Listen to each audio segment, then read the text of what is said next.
All right, welcome everyone. Today is Wednesday, the 26th of June, 2024, and this is the Cluster API Karpenter feature group meeting. Cluster API is a subproject of Kubernetes SIGs, and as such, we follow their meeting guidelines, which basically means be kind to each other, and if you'd like to talk, please raise your hand and I'll call on you. Uh, so, um, if you'd like to, please add your names to the attendees list. And if not, that's okay too. I just had one topic for today, but since it's been a while since we met up, there might be questions and whatnot. Um, so I wanted to talk about kind of an update on where we are with the provider and everything, and one of the big problems that I'm solving at the moment. So provider is going pretty well. I'm down to the last two major cloud provider interface functions that need to be implemented. There's like a delete and a create. And the delete is almost done. And create is being problematic, but I think we can solve it. So currently, the issue that I'm working on with create is kind of the asynchronous issue that we've talked about in the past, where when Karpenter wants to create something, we're going to essentially increase the replica count on one of the scalable resources, and then we need to figure out how to bring that back into Karpenter and associate it with a node claim. But I've been studying the Karpenter code a lot, and I think there's a way for us to kind of like keep the node claim in a launching state, and then when we see a new machine come in, I'll be able to associate the two. So my expectation is that probably not next week because I'll be on PTO next week, but the week after I should be starting to get into testing this out with a KubeMark client. So I'll use CapK initially to test it, and then I'll probably start trying to migrate it and use other CAPI providers to see if it works there. There's going to be a lot of manual stuff that needs to be done to get this first proof of concept working. So I'll try to put together scripts and good documentation so that others can try it out. But there will be some constraints around how we use this initial version. And I think those constraints will show us like the issues that we need to work on. And probably the biggest one of those will be we're going to need to have a discriminating Kubernetes client. So we'll need to have a kube client that can like talk to different clusters depending on what type of CR it's looking at. And there's been some work being done in the upstream by Stefan Szymanski about this. So I'm hopeful that the work he's doing will kind of add into what we're doing. But if not, there are some backup plans for how we could build our own multiplexing client. And then the other issue is currently I'm making heavy use of annotations to provide things like capacity information and potentially label information and potentially pricing information as well. So I think that's an issue that we're going to probably need to discuss more with the cluster API community. But once we have the proof of concept working, it should be fairly easy for us to start talking about those issues and kind of like, see where the problems are. So that's kind of the state of where I'm at the moment.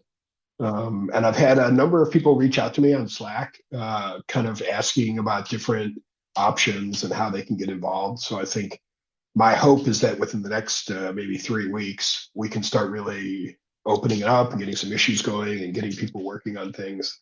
Um, there are some questions about alternating architectures.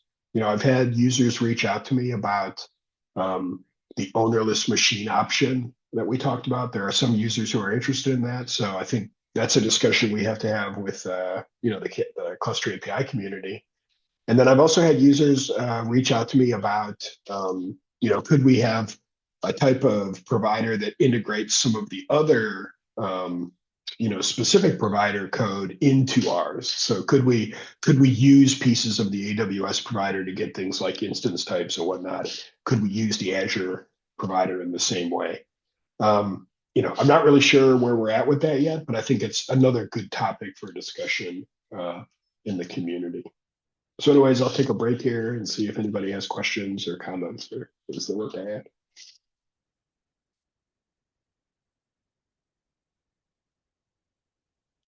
Okay. I'm not seeing any hands or anything. So my plan is pretty much just to keep going. And I'm guessing that at our next update here, I should have some I'm hopeful to have some big news about like getting it running and kind of doing a first demonstration just to show like kind of how it works and where we're at. So I guess if there's no questions or anything, we don't need to keep this meeting any longer than necessary.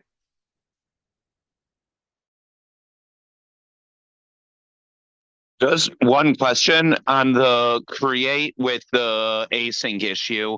How can we handle the multiple replicas being created at once? If there's 5 node claims created at once, what's going to be the mapping between them, and how do we make sure to get the one-to-one mapping there? Because you don't have predictable names for machines from a machine deployment. That is an excellent question, and I've been thinking about that a lot. And I think that at some level, I think that for Karpenter, it doesn't really matter, right? So for our cluster API provider, we can treat the machines that are coming up, we'll know what machine deployments they're associated with.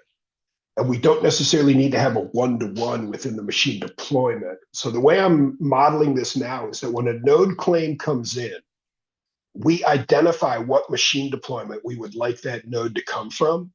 And then I create a provider ID that references the machine deployment. So it's like a fake provider ID. It's like cluster API : / machine deployment, and then like a random number at the end.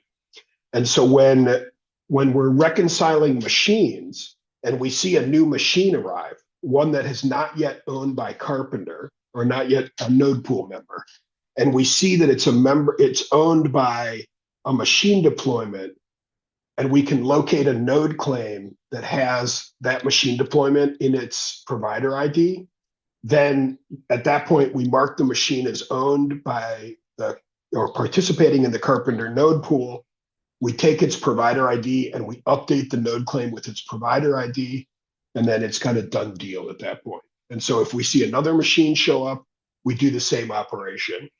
And ultimately, Karpenter is going to want to be looking at nodes. So it will derive the provider IDs, I think. When it tries to terminate, it will get those provider IDs from the nodes. So by the time we reach that point, the node claim will have been reconciled and it will have the proper provider ID. So I think, and I say that because I don't know the code in Karpenter like 100%, but from what I've seen, I think we can, by delaying moving the node claim from launching state into like ready state, basically, or removing the launching condition, we can do this little dance where we have a temporary provider ID and then we update it with the real provider ID once it arrives. Does that and the provider ID? Yeah, and the provider ID is mutable in Karpenter. Yeah, it's part of the spec of the node claim. So theoretically, it doesn't get created initially, or it's part of the status of the node claim. So I should be able to update it once once it's there. Okay. Yeah, makes sense. Hopefully. And if not, I'm like, if it doesn't work that way, I've been talking with the Karpenter folks, and I think they're amenable to this kind of asynchronous type provider action. So if it doesn't work that way, what I'm going to do is introduce another condition into the node claim conditions that can be like pre-launching or something like that. And then I can make the Karpenter controller for the node claims basically say, well, if it's in pre-launching, don't do anything, just keep waiting. We know it's coming, but it's not there yet. So I think even if we have to update Karpenter, it seems like the upstream, Karpenter community is amenable to this type of change. Awesome. Sounds good. Cool. Yeah, thanks for the question. Any other questions or other topics that folks would like to cover?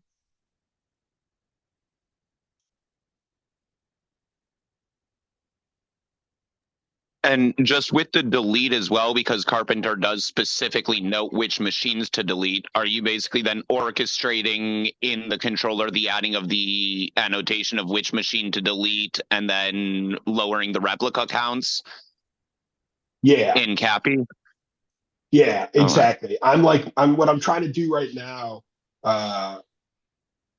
is basically mirror the logic from the cluster autoscaler. So when a delete comes in, we have the provider ID, we identify the machine, we identify the machine deployment, and if the machine's not already deleting, we annotate it, we update the machine deployment by, reducing the replica count, and then we just call it a day at that point. So it should be very similar logic to what's happening with Cluster Autoscaler.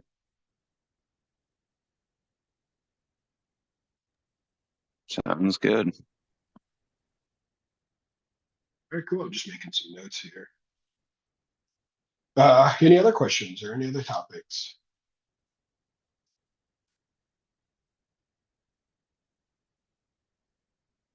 Okay. Well, if there's nothing else, I guess we can take back about 18 minutes of our day here. Thanks for coming out, everybody.